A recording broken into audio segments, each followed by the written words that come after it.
Hey everyone, welcome back to our chapter book read along of The Borrowers. We are on chapter 12, ready to see what happens next to our characters. But first, let's do a quick run through of what has happened so far. So, our borrowers are tiny little people who live in old homes and borrow things from the big people. Our three characters are Pod, Arrietty, and Homily. They are a little family called the Clocks because they live under the large grandfather clock in this old house. Now, we learn that in this old house there is an older lady who is bedridden, and so they don't see her very often, and they're able to pretty much do as they want because the only other people are the housekeeper, the gardener, and sometimes another maid. Other than that, they now have a little boy who is there. The first person to be seen by this boy was Pod.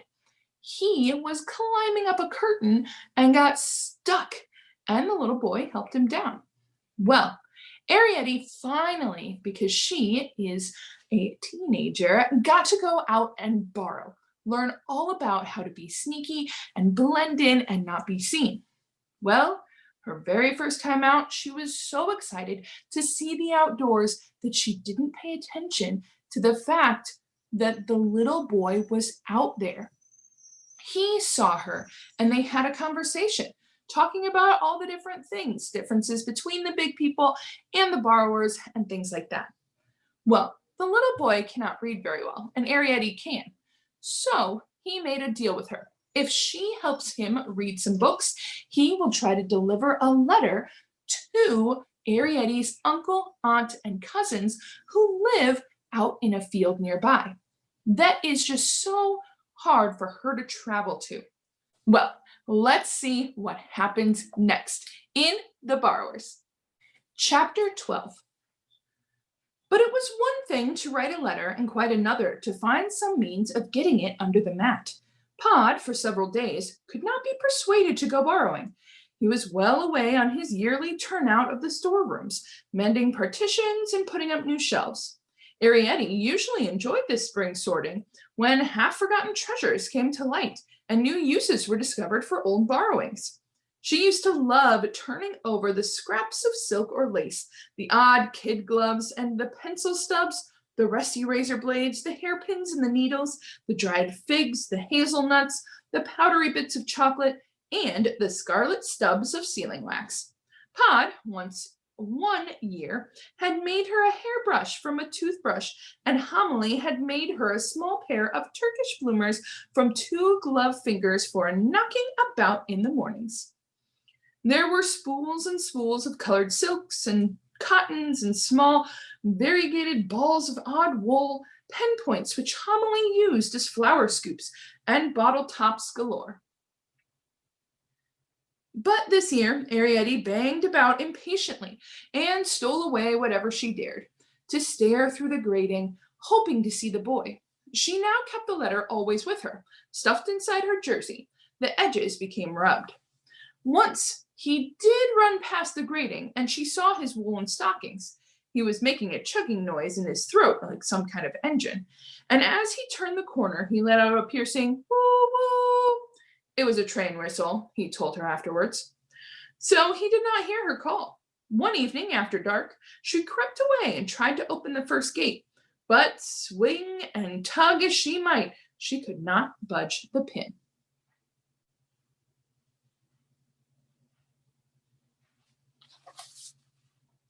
Homily, every time she swept the sitting room, would garble about the carpet. "It may be a curtain and chair job," she would say to Pod, "but it wouldn't take you not a quarter of an hour with your pen and name tape to fetch a bit of blotting paper from the desk in the morning room. Anyone would think, looking at this floor, that we lived in a toad hole." "No one would call me house proud," said Homily. "You couldn't be, not with any kind of family. But I do like," she said, "to keep nice things nice." And at last, on the fourth day, Pod gave in. He laid down his hammer, a small electric bell clapper, and said to Arrietty, "Come along." Arrietty was glad to see the morning room. The door luckily had been left ajar, and it was fascinating to stand at last in the thick pile of carpet, gazing upward at the shelves and pillars and towering gables of the famous overmantel. So that's where they had lived, she thought, those pleasure-loving creatures, remote and happy and self-sufficient. She imagined the overmantel women, a little Tweety, Homily had described them, with wasp waists and piled Edwardian hair, swinging carelessly outwards on the pillars, lissom and laughing, gazing at themselves in the inset looking-glass, which reflected back the tobacco jars, the cut glass decanters, the bookshelves, the plush-covered table. She imagined the overmantel man, fair, as they were said to be, with long mustaches and nervous, slender hands, smoking and drinking and telling their witty tales. So they had never asked Homily up there. Poor Homily, with her bony nose and never tidy hair.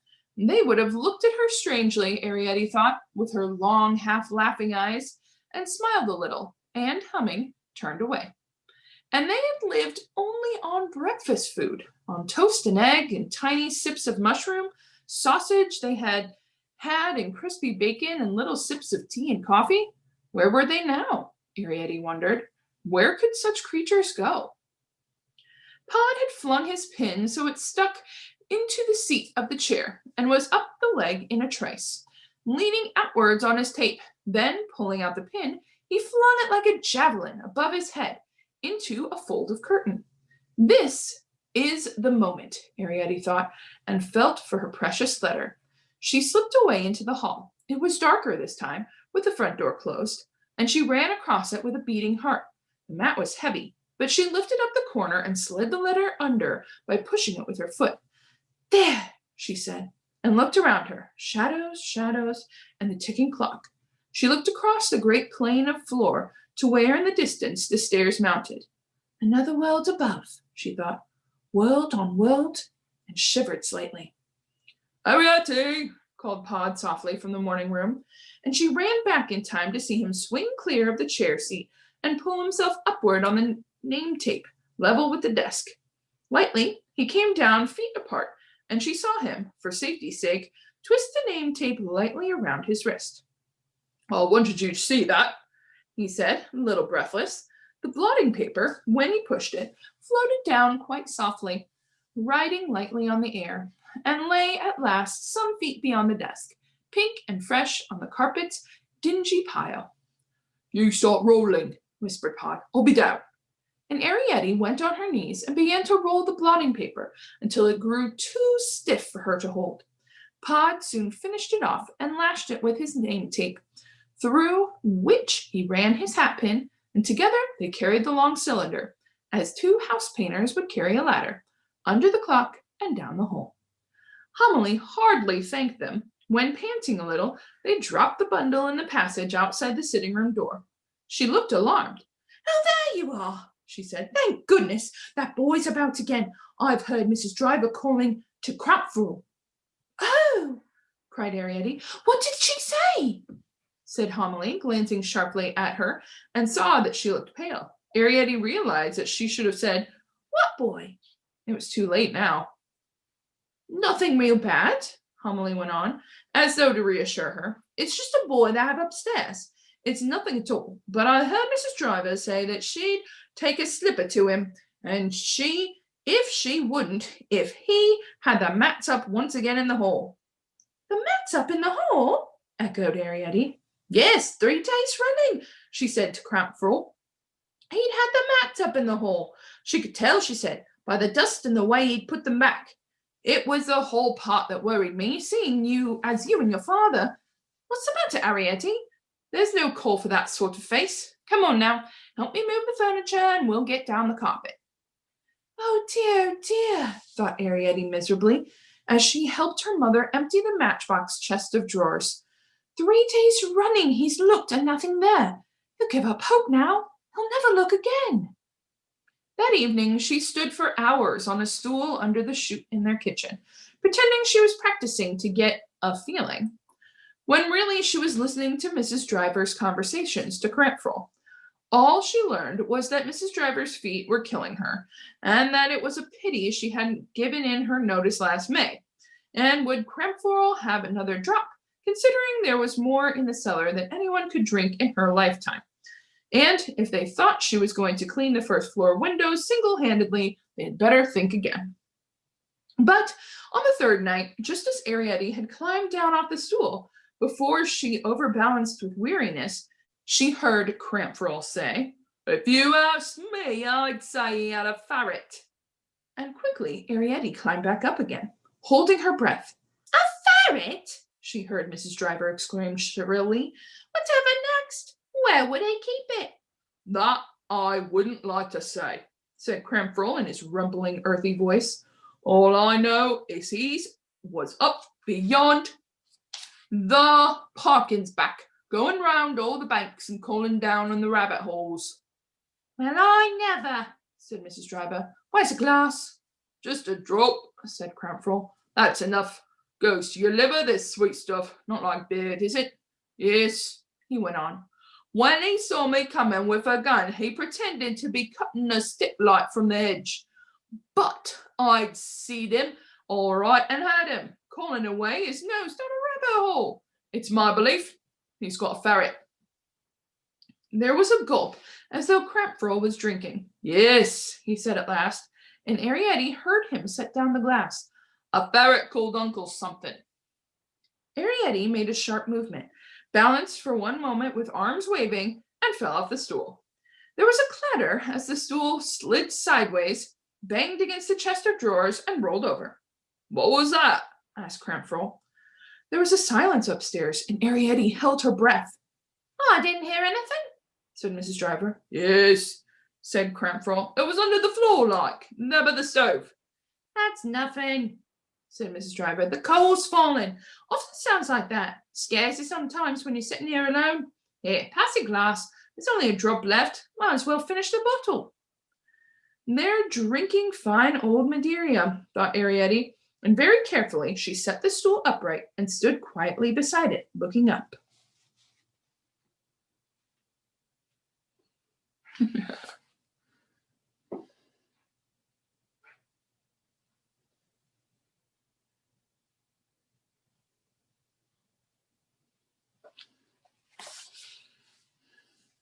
She could see light through the crack, occasionally flicked with shadow as one person or another moved a hand or arm. "Yes," went on Crampfurl, returning to his story. "And when I come up with me gun, he says, all innocent like, to put me off, 'I shouldn't wonder any old badgers sets round here.'" "Artful," said Mrs. Driver. "The things they think of, badgers sets." And she gave her creaking laugh. "As a matter of fact," said Crampfurl, "there did used to be one, but when I showed him where it was like, he didn't give no notice of it. Just stood there, waiting for me to go." Crampfurl laughed. "Two can play that game, I thought. So I just sits myself down, and there we were, the two of us." "What happened?" "Well, he had to go off in the end, leaving his ferret. I waited a bit, but it never came out. Poked around a bit and whistled. Pity I never heard properly what he called it. Uncle something it sounded like." Arrietty heard the sudden scrape of a chair. "Well," said Crampfurl, "I'd better get on now and shut up the chickens." The scullery door banged, and there was a sudden clatter overhead as Mrs. Driver began to rake the stove. Arrietty replaced the stool and stole softly into the sitting room, where she found her mother alone. Chapter 13. Homily was ironing, bending and banging and pushing the hair back out of her eyes. All around the room, under clothes hung airing on safety pins, which Homily used like coat hangers. "What happened?" asked Homily. "Did you fall over?" "Yes," said Arrietty, moving quietly to her place beside the fire. "How's the feeling coming?" "Oh, I don't know," said Arrietty. She clasped her knees and laid her chin on them. "Where's your knitting?" asked Homily. "Don't know what's come over you lately. Always idle. You don't feel seedy, do you?" "Oh!" exclaimed Arrietty. "Let me be." And Homily, for once, was silent. "It's the spring," she told herself. "Used to take me like that sometimes, her age." I must see that boy, Arrietty was thinking, staring blindly into the fire. I must hear what happened. I must hear if they're all right. I don't want us to die out. I don't want to be the last borrower. I don't want. And here, Arrietty dropped her face on her knees. To live forever and ever like this, in the dark, under the floor. No good getting supper, said Homily, breaking the silence. Your father's gone borrowing to her room, and you know what that means. Arrietty raised her head. No, she said, hardly listening. What does that mean?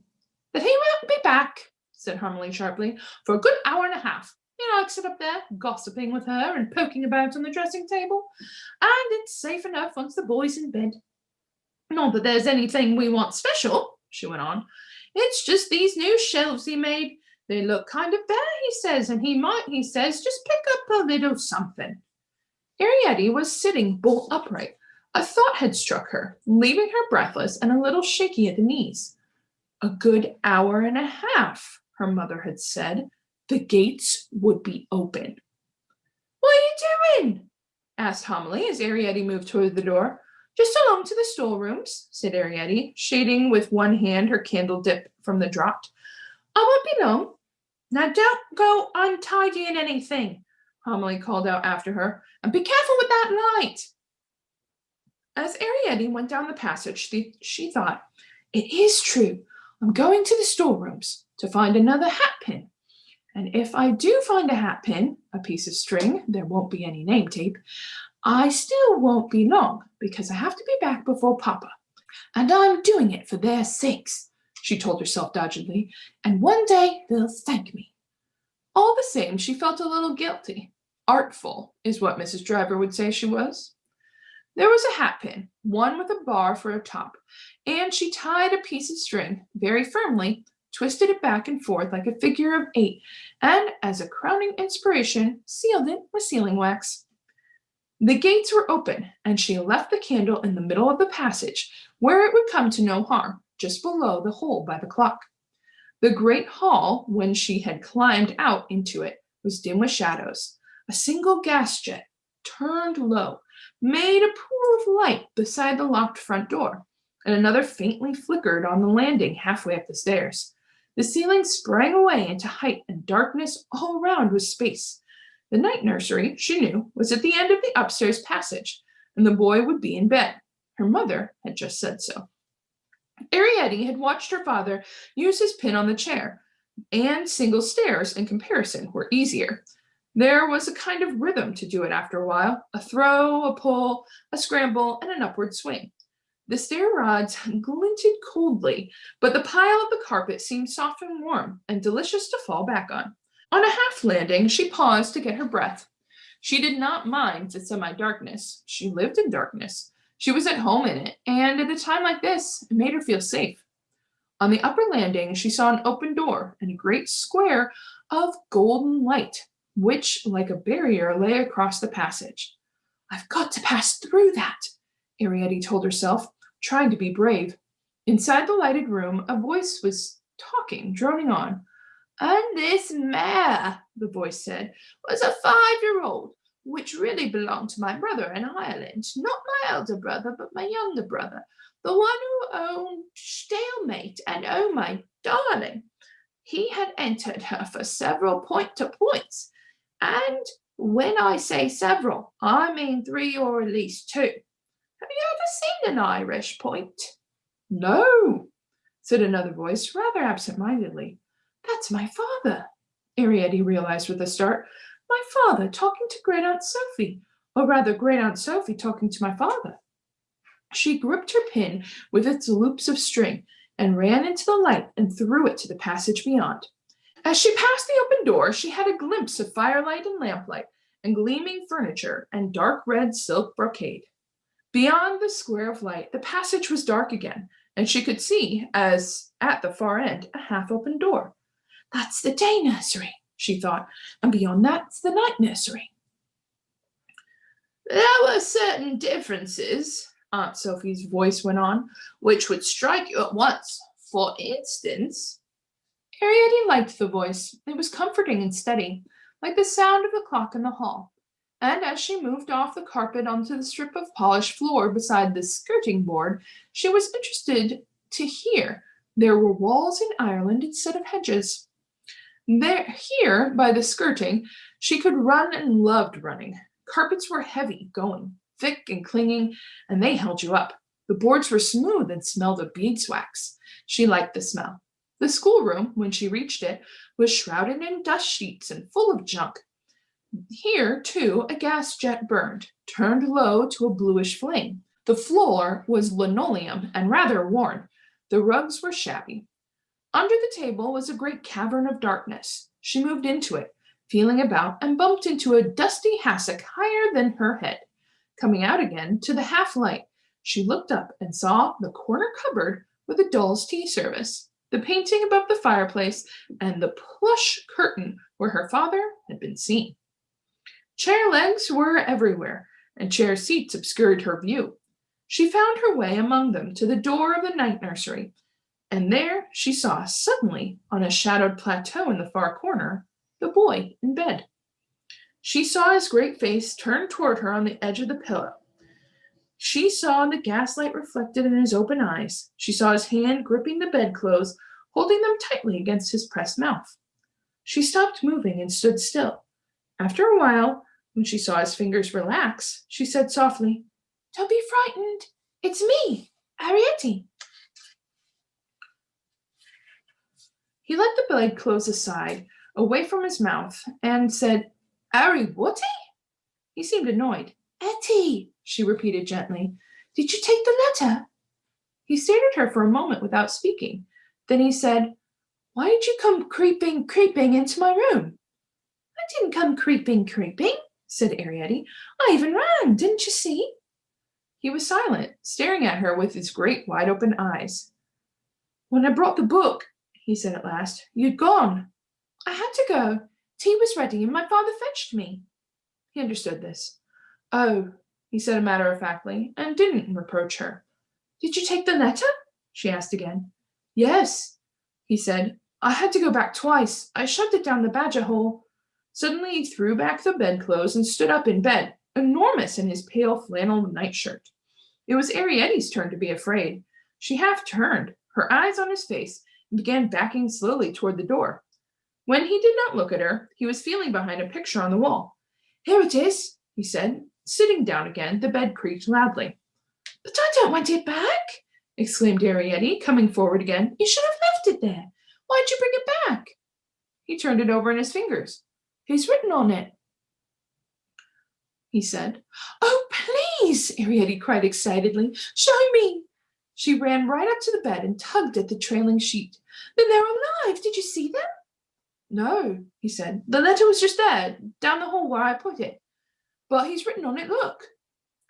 She made a quick dart and almost snatched the letter out of his great fingers, but was careful to keep out of range of his hand. She ran with it to the door of the schoolroom, where the light, though dim, was a little brighter. "It's very faint," she said, holding it close to her eyes. "What's he written with, I wonder? And it's all capitals." She turned suddenly. "Are you sure you didn't write it?" she said. "Of course not," he began. "Of course not," he began. "I write small." But she had seen by his face that he spoke the truth and began to spell out the letters. "T-E-double-L," she said. "Tell. Y-O-R-E." She looked at him. "Your?" she said. "Yes," said the boy. "Your. Tell your A-N-T, A-N-T, aunt," said Arrietty. "Aunt, my aunt." The boy was silent, waiting. "Aunt L-U. Oh, Aunt Luppy," she exclaimed. "He says, listen, this is what he says. Tell your Aunt Luppy to come home." There was silence. "Then tell her," said the boy after a moment. "But she isn't here," exclaimed Arrietty. "She never's been here. I don't even remember what she looked like." "Look," said the boy, staring through the door. "Someone's coming." Arrietty whipped around. There was no time to hide. It was Pod, borrowing bag in one hand and pin in the other. He stood in the doorway of the schoolroom. Quite still he stood, outlined against the light in the passage, his little shadow falling dimly in front of him. He had seen her. "I heard your voice," he said. There was a dreadful quietness about the way he spoke, just as I was coming out of her room. Arrietty stared back at him, stuffing the letter up her jersey. Could he see beyond her into the shadowed room? Could he see the tousled shape in the bed? Come on home, Pod said, and turned away.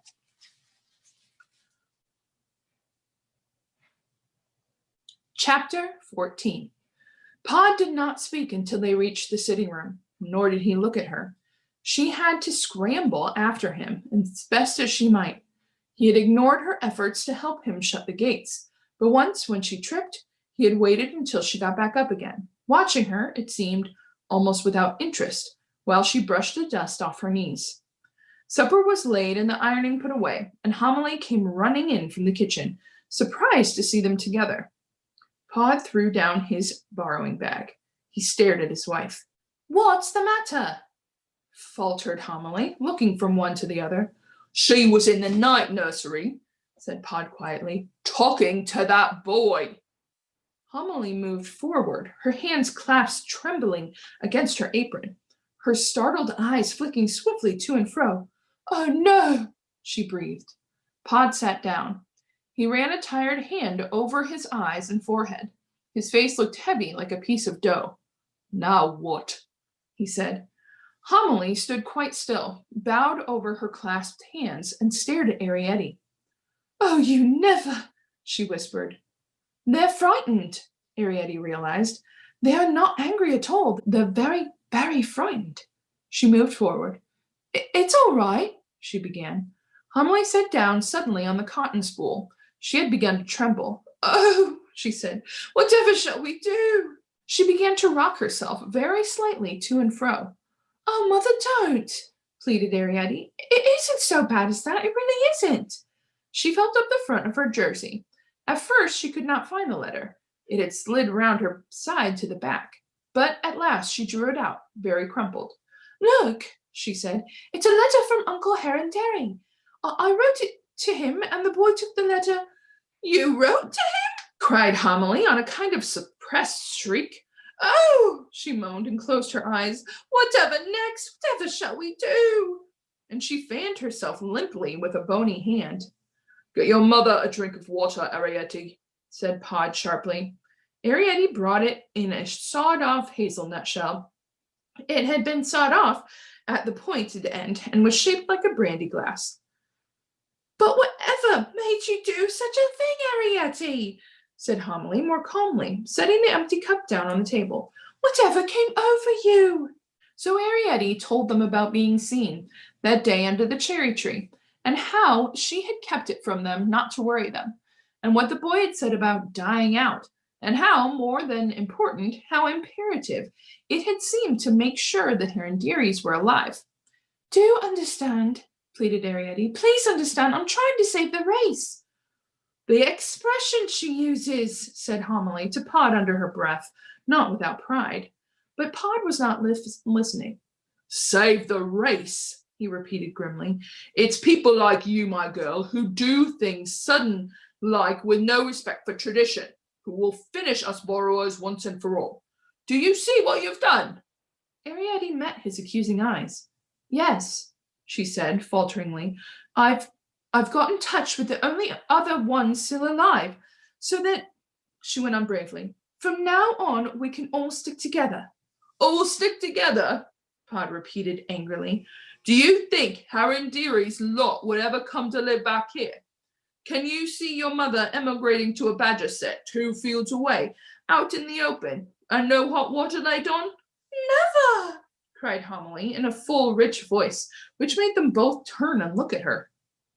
Or do you see your mother walking across 2 fields in a garden, went on Pod, 2 fields full of crows, and cows and horses and whatnot, to take a cup of tea with your Aunt Luppy, whom she never liked much anyway? But wait, he said, as Arrietty tried to speak. That's not the point. As far as all that goes, we're just where we was. The point, he went on, leaning forward and speaking with great solemnity, is this. The boy knows now where we live. Oh, no, said Arrietty. I never told him that. You told him, interrupted Pod, about the kitchen pipe bursting. You told him how all our stuff got washed away to the grating. He sat back again, glaring at her. He's only got to think, he pointed out. Arrietty was silent, and Pod went on. That's a thing that was never happened before. Never in the whole long history of the borrowers. Borrowers have been seen. Yes, borrowers have been caught maybe, but no human being has ever known where any borrower lived. We're in very grave danger, Arrietty, and you've put us there, and that's a fact. Oh, Pod, whispered Homily, don't frighten the child. Nay, Homily, said Pod more gently. My poor old girl, I don't want to frighten no one, but this is serious. Suppose I said to you to pack up tonight all your bits and pieces, where would you go? Not to Arrietty's, cried Homily. Not there, Pod. I could never share a kitchen with Leppy. No, agreed Pod, not to Arrietty's. And don't you see for why? The boy knows about that too. Oh, cried Homily in real dismay. Yes, said Pod. A couple of smart terriers, a well-trained ferret, and that's the end of that lot.